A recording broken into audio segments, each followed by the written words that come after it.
Bonjour à tous, je m'appelle Jonathan, je suis passionné de paléontologie et je suis le créateur de la chaîne Paléogie qui parle justement de paléontologie, mais aussi d'évolution et de géologie. J'ai déjà eu l'occasion de faire un booktube à essai où je vous ai parlé de cet ouvrage écrit par Stephen Jay Gould qui aborde les grandes énigmes de l'évolution.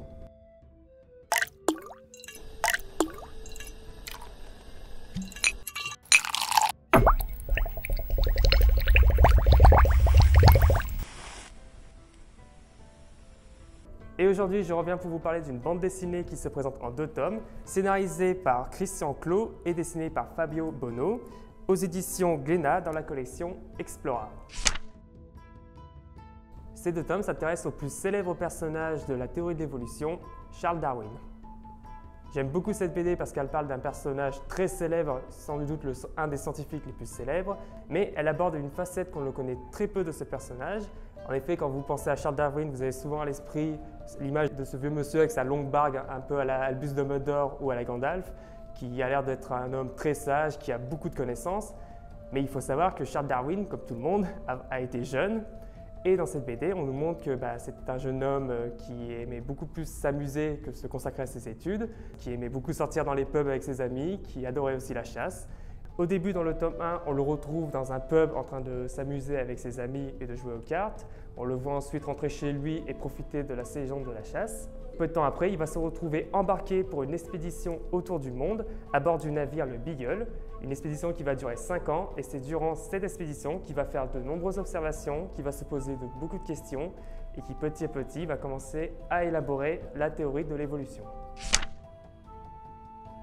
Moi qui ai eu des cours académiques sur la théorie de Charles Darwin, j'ai beaucoup aimé ce livre où on découvre un peu le personnage qui se cache derrière la légende. Comme le dit la BD, on découvre Charles qui se cache derrière Darwin. J'ai beaucoup aimé aussi retrouver des grands événements qui se sont passés pendant l'expédition du Beagle, comme par exemple l'escale en Amérique du Sud ou l'escale dans les Galapagos. J'ai aimé aussi retrouver d'autres grands personnages de la théorie de l'évolution, comme Thomas Henry Huxley ou Charles Yates, qui étaient des grands amis de Charles Darwin. Cette discussion se passe chez Charles Darwin en 1858, où il reçoit la visite de ses amis Thomas Henry Huxley et Charles Yates, qui viennent le convaincre de publier son œuvre « L'origine des espèces ». Charles Darwin dit « Que me vaut le plaisir de votre visite, mes amis? Cette longue lettre que nous avons reçue d'Alfred Russel Wallace, cette fois tu ne peux plus reculer, Charles. Ah, cela, j'ai aussi reçu un courrier de lui il y a 2 jours, accompagné d'un essai. Un travail remarquable, je dois dire. Mais c'est ton travail, Charles. Je dirais plutôt que c'en est une pâle copie. Tu dois publier avant lui. Loin de là, Thomas. Wallace a réalisé ses propres travaux. Il va certes beaucoup moins loin que moi. Ne parle pas de sélection naturelle, mais il est étonnamment proche de mes idées. Tes recherches sont bien plus complètes. Il n'a pas tes preuves, tes comparatifs.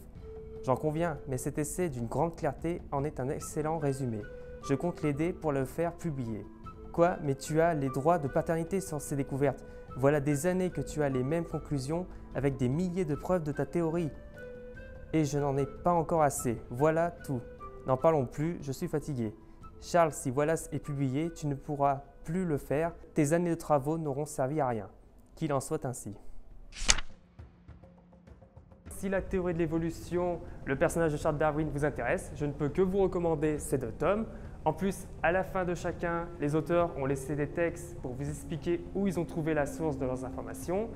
Et vous avez en plus une liste bibliographique si vous voulez en savoir plus. Ce booktube à essai est à présent terminé. Si vous voulez soutenir la chaîne Écosciences Grenoble, je vous invite à vous abonner. Vous pouvez aussi laisser un pouce en l'air et un petit commentaire, ça fait toujours plaisir. Si vous voulez en apprendre plus sur la paléontologie, je vous recommande de vous abonner à ma chaîne pour ne pas rater les prochaines vidéos. Voilà, c'est tout pour moi. On se retrouve prochainement pour de futures vidéos sur ma chaîne. En attendant, je vous souhaite à tous une bonne journée, une bonne soirée et je vous dis à plus.